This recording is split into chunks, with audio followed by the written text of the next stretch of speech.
किसान भाइयों, आप सभी का स्वागत है। गन्ने में पीली पत्ती की समस्या पर हम यह तीसरा वीडियो बना रहे हैं, चूँकि अब अपडेट इसमें काफ़ी आ चुका है। पहली बात तो ये जो गन्ने की पीली पत्तियां हैं, आप देख पा रहे होंगे, बिल्कुल किनारे से पत्तियां पीली पड़ रही हैं और ऊपर से झुलसती हुई नीचे तक आ जाती हैं, जिससे फोटोसिंथेसिस रुक जाता है और धीरे धीरे गन्ना सूखने लगता है। पैदावार 25 से लेकर के 60-70% तक कम होने की इसमें संभावना रहती है। किन किन प्रजातियों में ज़्यादा लगा हुआ है, जिसमें CO0118, CO98-014, COS 13235, CO15-023, ये ऐसी प्रजातियां हैं जिसमें देखा गया है। साथ ही में CO0238 में भी करीब 50 प्लाट में ये ऑब्जर्वेशन किया गया है। पत्ती पीली पड़ने के इस समय जो कारण हैं, मुख्य कारण खेतों को इस तरीके से गन्ने की ठूंठ को उखाड़ करके और बीज से फाड़ कर देखा गया तो दो तरह की समस्याएं आई हैं। एक नीचे रूट बोरर लगा हुआ है और दूसरा कुछ गन्नों में बिल्ट लगा हुआ है। दोनों के अपने अलग अलग लक्षण हैं। जैसे अगर बिल्ट का गन्ना हम फाड़ते हैं तो ये देखेंगे कि एक हल्की लाल धारी दिखाई पड़ेगी जो एक नोड से लेकर दूसरी नोड तक चली जाती है। पिथ यानी जो बीच का हिस्सा है जिसमें सोती होती है, वहाँ थोड़ा सा ऐसा दिखाई पड़ेगा कि ये मुलायम हो गया है और एडवांस स्टेज में सूख जाता है, गन्ना खोखला पड़ने लगता है। और अगर आप देखेंगे तो गन्ना सिकुड़ने लगता है, क्योंकि जड़ें पहले ख़राब होती हैं और फिर तना ख़राब होता है। इसके जो वैस्कुलर बंडल्स होते हैं, जहाँ से नमी का अवशोषण, पोषक तत्वों का अवशोषण होता है, वो बाधित हो जाते हैं। इस वजह से ऊपर की गन्ने की पत्तियाँ पीली पड़ने लगती हैं। जो बिल्ट है, बिल्ट का मुख्य कारक फ्यूजेरियम सेकेराई है, यानी एक फंगस है जो गन्ने की जड़ों को प्रभावित करता है। ये कहाँ से आता है ये जानना ज़रूरी है और इस समय क्यों आया। इस समय इसका आने का मुख्य कारण है बारिश कम हुई थी। 30 से 35 डिग्री सेंटीग्रेड जो टेम्परेचर है दिन का, वो इसके लिए बहुत मुफीद है। और जो वैरायटी हमारे पास थी, ये ख़ास तौर से 118 पुरानी वैरायटी थी और 238 में पहले से, चूँकि आप देखेंगे पोका बोइंग लगा है, वो भी फ्यूजेरियम मोनली फार्मी और बहुत सारे फ्यूजेरियम स्पीसीज़ के फंगस के कारण होता है। तो उससे भी इसका एक कॉम्बिनेशन है जिसके कारण बिल्ट इस समय आया। अगर बारिश हो गई होती तो इतना बिल्ट आने की संभावना नहीं रहती। और जो दूसरा कारण है वो है रूट बोरर, यानी गन्ने के अंदर एक बेधक कीट है जो लग जाता है, जड़ों को काट देता है, तने को काटता है। और इस कीट की खास बात यह है कि एक गन्ने में जड़ को काटेगा, तने को काटेगा, फिर दूसरे में काटेगा, फिर तीसरे में काटेगा, इसलिए ज़्यादा नुकसान पहुंचाता है। यह कीट इसकी जो प्रौढ़ होती है वह गन्ने की पत्तियों पर अंडे देती है। वो अंडे 5-6 दिन में हैच हो जाते हैं, उससे लार्वा निकलते हैं। ये लार्वा ज़मीन की सतह पर जाते हैं और वहाँ गन्ने में आसानी से घुस जाते हैं और घुस करके गन्ने को काटते रहते हैं और जो सेल सैप है उसको ख़राब कर देते हैं, जिसके कारण गन्ना पहले जड़ों से कमज़ोर हो जाता है, फिर पत्तियाँ ख़राब होती हैं, गन्ना सूखने लगता है। और दूसरी जो बात है, दोनों चीज़ों का कॉम्बिनेशन, यानी जो बिल्ट है और जो बोरर है, जहाँ पर बोरर लगेगा वहाँ बिल्ट अपने आप आ जाती है। क्योंकि इस समय 238 एक ऐसी किस्म थी जिसमें रेड रॉट भी आया हुआ है। तो एक ऐसा कॉम्बिनेशन है बोरर का और बिल्ट का कि ये बढ़ता हुआ चला जा रहा है। गन्ने में अगर बिल्ट की हम बात करें तो 1906 में बटलर वैज्ञानिक थे जिन्होंने इसकी खोज की। 1914-15 में इस पर काफ़ी स्टडी की गई और ख़ास तौर से जो कोस्टल रीजन है इंडिया का, जैसे तमिलनाडु है, इधर आंध्र प्रदेश है, गुजरात है, इसमें इस तरीके का कॉम्बिनेशन देखा गया जिसमें बोरर और बिल्ट के कारण फसल बहुत ज़्यादा गन्ने की ख़राब हो जाती है। किसान भाइयों, अब बात आती है कि हम इसको फैलने का मुख्य कारण और क्या जान सकते हैं। बिल्ट में अगर हम ऐसा सेट गन्ने का बोते हैं जो ट्रीटेड ना हो, जिसको शोधित नहीं किया गया हो, उससे बिल्ट फैल जाता है। दूसरा, बोरर के माध्यम से फैलता है। तीसरा, जो गन्ने के अंदर ठूंठ रहती है, करीब 2 साल तक इसका इनोकुलम रह सकता है, यानी स्पोर्स रह सकते हैं, कोनिडिया ज़मीन में रह सकती है, माइसीलियम रह सकता है, जिससे बिल्ट फैल जाता है।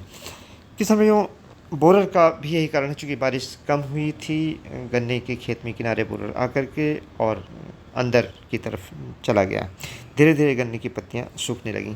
अब इनको नियंत्रित करने का जो उपाय है, इसमें खड़ी फसल में इस समय आप क्या कर सकते हैं, खासतौर से बिल्ट को रोकने के लिए दो रसायन हैं, फंजीसाइड हैं, जिनका आप स्प्रे कर सकते हैं और ड्रेंचिंग कर सकते हैं। ड्रेंचिंग ज़्यादा बेहतर है।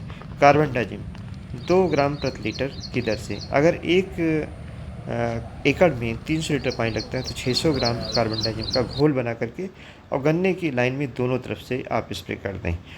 या मिथाइल थायोफिनेट, उसकी भी मात्रा 2 ग्राम प्रति लीटर की दर से रहेगी। इसमें चाहे तो आप स्ट्रेप्टोसाइक्लिन भी मिला सकते हैं, 10 लीटर पानी में 1 ग्राम की दर से इसको मिला सकते हैं, ताकि अगर कहीं पर बैक्टीरिया लगा हुआ है तो उससे भी गन्ने की पत्तियां चूँकि पीली पड़ती हैं तो वो कंट्रोल है, खासतौर से 13235 गन्ने की किस्म में।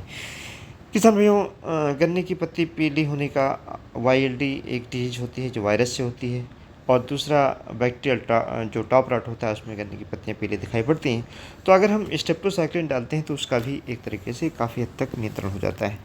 दूसरा, जो बोरर के कारण गन्ना हमारा ख़राब हो रहा है, root borer, root stock borer, इसके लिए ये ज़रूरी है कि ड्रेंचिंग आप इंसेक्टिसाइड की करें।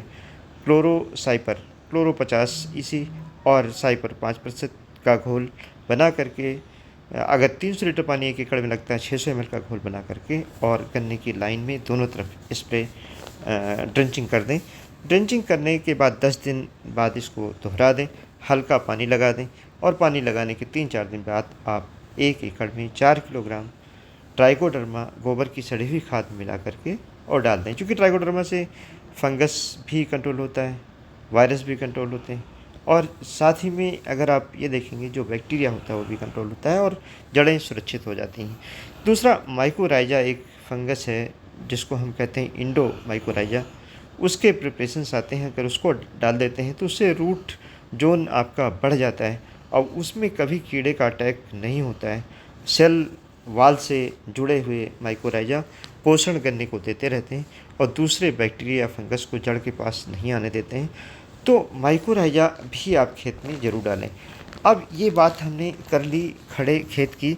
इमिडाक्लोरपिड का अगर आप स्प्रे कर देते हैं 2 ml प्रति लीटर की दर से, उसमें सेप्टोसाइक्लिन 1 ग्राम प्रति लीटर की दर से मिला करके, तो इससे ये फ़ायदा होगा कि अगर एफिड आपके खेत में है तो वो भी नहीं आएगा और काफ़ी हद तक अन्य कीड़े भी कंट्रोल हो जाते हैं। अब ये बात हमने कि अभी जो हमारे पास खड़ी हुई फसल है उसके लिए, लेकिन आगे हम इसका बचाव कैसे करें, इसके लिए आवश्यक है कि बीज का शोधन जरूर करें।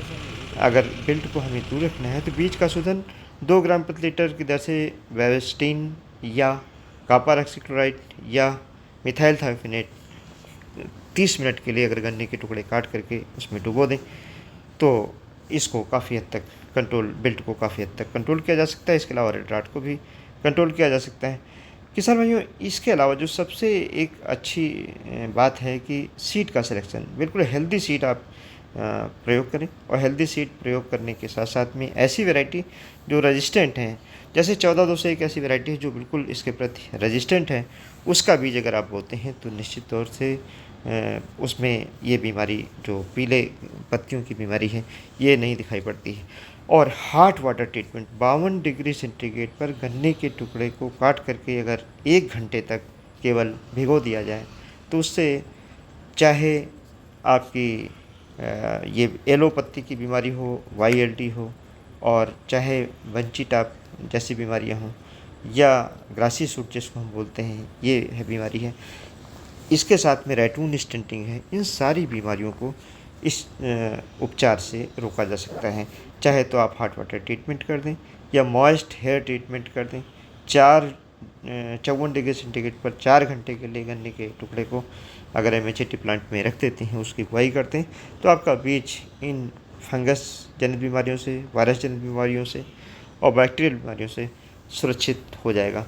किसान भाइयों, ये हमने कुछ आपको जानकारी दी है, ये तीसरी फेज में दी है। इसके अलावा आपको ये चाहिए कि थोड़ा सा जिंक और यूरिया मिला करके सारे उपचार करने के बाद अगर आप स्प्रे कर देते हैं सेल डिवीजन फास्ट होता है और गन्ना तेज बढ़ता है।